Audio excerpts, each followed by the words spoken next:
பச்சை புடவைக்காரியாய் உன் தாய் மீனாட்சி நான் இன்று வந்திருக்கிறேன். நீ எனக்கு நன்றி சொல்ல புறப்பட்டு விட்டாயா? நீ எதிர்பார்த்த நல்லது நடக்கப் போகிறது. அதனால்தான் சொல்கிறேன். உன்னுடைய உற்சாகம் தொடரப்போகிறது. பெரிய கனவுகளை நோக்கிய உன் பயணத்தில் உன்னை உற்சாகத்தோடு நான் முன்னேற செய்வேன். சில கசப்பான மருந்துகள் உடலின் பிரச்சனைகளை சரி செய்வது போல கடந்து போன கசப்பான அனுபவங்கள் உன் வாழ்வை சரி செய்ய உதவும். உனக்காக உன் இல்லத்தில் சில நாட்கள் நான் எழுந்தருளுவேன். உன் பூஜைகளை நான் ஏற்றுக்கொள்வேன். நீ என் மீது காட்டிய அளவற்ற அன்பினால் உன் இல்லத்தில் நான் எழுந்தருள்வேன். அனைத்தும் சுமூகமாக செல்லப்போகிறது. வாழ்க்கையில் நடக்கும் விஷயங்கள் எல்லாம் நம் புத்திக்கும் யுகத்திற்கும் அப்பாற்பட்டது. அவைகள் எல்லாம் அளவிட முடியாத நுட்பங்கள் வாய்ந்தவை. ஆராய்ந்து பார்த்தால் அதன் அர்த்தம் உனக்கே விளங்கும்.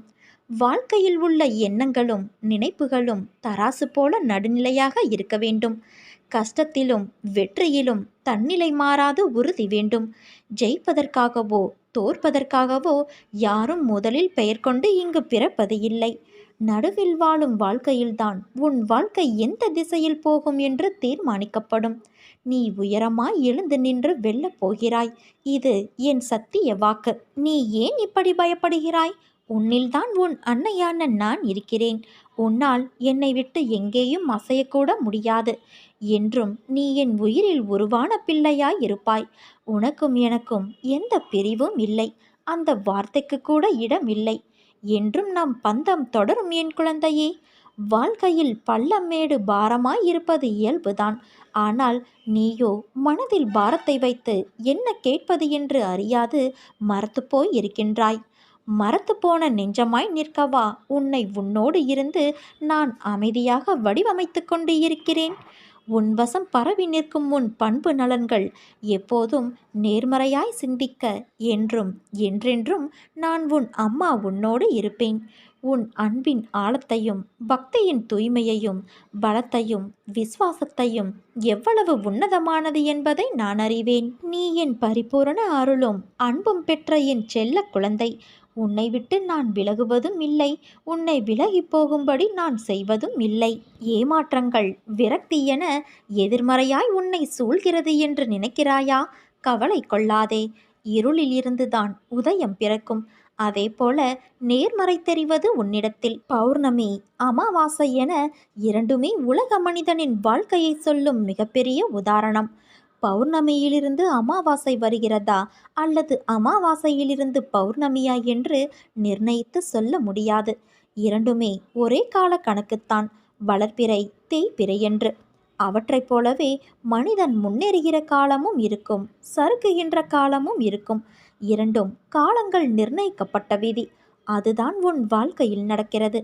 உன் வழிகள் கண்டும் நான் எப்படி அதை எடுத்துக்கொள்ளாமல் இருப்பேன்? எல்லாம் நன்மைக்கே என்று நம்பு.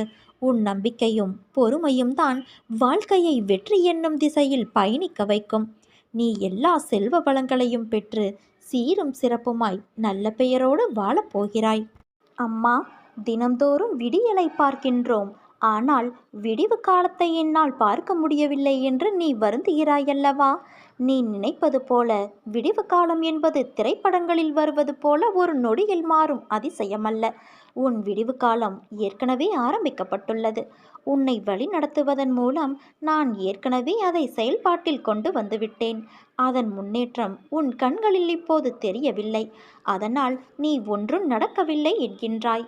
நீ அறியாமலேயே சமீப காலமாக பல்வேறு துன்பங்களிலிருந்து உன்னை காப்பாற்றியிருக்கிறேன்.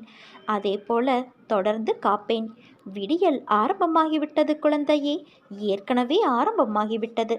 அதை நீ உணரும் தருணம் விரைவில் வரும். உனக்கான காலமும் நேரமும் கைகூடி வந்துவிட்டது. இனி தடையின்றி சுப காரியங்கள் நடக்கப் போகிறது குழந்தையே. காலம் மாறுகிறது. உன் துயரமான வாழ்க்கை இத்தோடு மாறிவிட்டது. லட்சியத்தை நோக்கி அசைக்க முடியாத உறுதியோடும் பொறுமையோடும் செயல்பட்டால்தான் நீ வெற்றி பெறுவாய். நீ பிறருக்கு செய்யும் தன்னலமற்ற நன்மை என்ற ஒன்றினால் உன்னுடைய கருமாக்களை நீ கரைந்து போக செய்ய முடியும். நீ ஒரு அடி எடுத்து வைத்தால் உனக்காக நான் 100 அடி வைப்பேன். இதை நீ நடைமுறைப்படுத்திப்பார். உன் பிரச்சனைகள் விரைவில் தீர்ந்துவிடும். நான் உனக்கு அடிக்கடி கூறுவது, நீ செய்யும் எந்த காரியத்திற்கும் பலனை எதிர்பார்த்து செய்யாதே என்று. பிறகு அவர்களுக்கு நான் என்னவெல்லாம் செய்தேன், ஆனால் அவர்களோ எனக்கு தீங்கு இழைத்து விட்டார்கள் என்று புலம்பாதே. அவரவர்கள் செய்யும் செயல்களுக்கான பலனை அவர்கள் நிச்சயமாக அனுபவிப்பார்கள். விவேகத்தை கடைப்பிடி. தெய்வ பக்தியோடு நீதிக்கு கட்டுப்பட்டு வாழ முயற்சி செய். இதனால் நீ என்றும் தாழ்ந்து போக மாட்டாய்.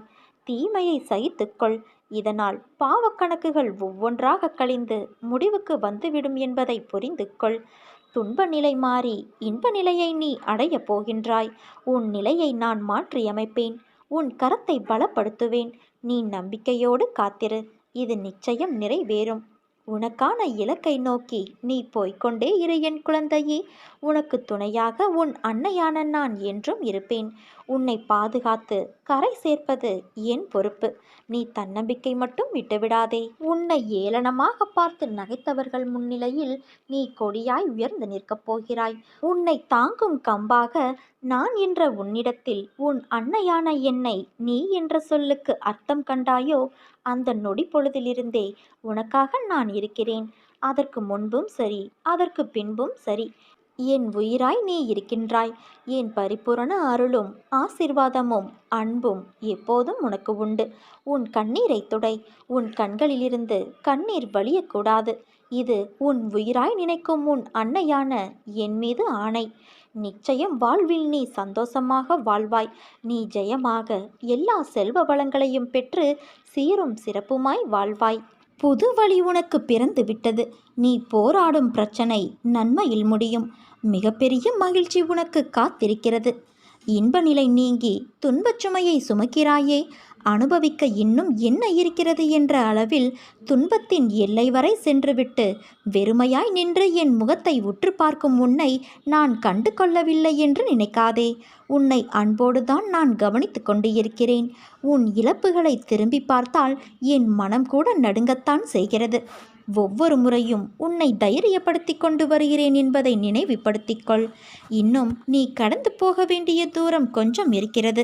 அதுவரை எல்லையற்ற பொறுமையோடு தீவிர நம்பிக்கையோடு உன் சுமையின் கணம் தெரியாமல் இருப்பதற்காக என் நாமத்தை உச்சரித்தபடி இரு. என் சத்தத்தை உணர்வுள்ள நீ கவனித்து கேட்டு அதன்படி நடந்து கொள். அப்போது உனக்கு இளைப்பாறுதல் கிடைக்கும். எதற்காகவும் கவலைப்படாதே குழந்தையே. நான் உன் கூடவே இருக்கிறேன். எது வந்தாலும் நான் உனக்கு அருள் செய்ய காத்திருக்கின்றேன். மனதிற்குள் கஷ்டங்களை வைத்துக்கொண்டு வருந்தாதே. அம்மாவான என்னிடம் மனம் விட்டு வேண்டினால் நிச்சயம் உனக்கு நிம்மதி பிறக்கும். உன் எண்ணங்கள் நிறைவேறும் காலம் வந்து விட்டது. நீ என்றுமே மற்றவர்களின் உடல் பலம் பணபலத்தை கண்டு அஞ்சாமல் எது வந்தாலும் ஏற்கும் பக்குவத்தை வளர்த்துக்கொள். உன்னிடம் திறமை இல்லை என்று யார் சொன்னது? முதலில் நான் ஜெயிக்க பிறந்திருக்கிறேன் என்ற நம்பிக்கையோடும் விடாமுயற்சியோடும் நீ செயல்படு. எதை விடாமுயற்சியோடு நீ தேடுகிறாயோ அதை நிச்சயம் நீ அடைவாய். பாம்பின் பற்களில் விஷம் இருந்தாலும் பாம்புக்கு அதனால் சிறிதும் தீங்கு இல்லை. அது இறப்பதும் இல்லை. ஆனால் பாம்பு எதையாவது தீண்டினால் தீண்டப்பட்டதற்கு அந்த விஷம் தீங்கு செய்கிறது. அதே போலத்தான் தீய எண்ணம் கொண்டவர்களும். அதனால் கெட்டவர்களோடு சேராதே. செம்பொன்னிற்கும் பித்தளைக்கும் உள்ள வேறுபாட்டை உரைக்கல்லில் உரைப்பதால் தெரிய வரும். அதே போல நல்லவரையும் தீயவரையும் அவரவர்களுடைய செயல்பாடுகளால் அறிந்து கொள்ள முடியும். விவேகமும் வைராக்கியமும் இல்லாமல் வாழ்க்கையில் வெற்றி பெற முடியாது. வெட்கம், வெறுப்பு, அச்சம் இவை மூன்றும் இருக்க வேண்டியதுதான். ஆனால் அதற்காக எல்லாவற்றிற்கும் பயமும் வெறுப்பும் கொண்டு இருந்தால் நீ உன் லட்சியத்தை அடைவது சிரமம். அதே சமயம் ஆசைகளுக்கு என்றுமே அடிமையாகி விடாதே. அவற்றை முழுமையாக கட்டுப்படுத்த முடியாமல் போகலாம். ஆனாலும் நீ கலங்காதே குழந்தையே. உன் அம்மா நான் உன்னோடு இருப்பேன்.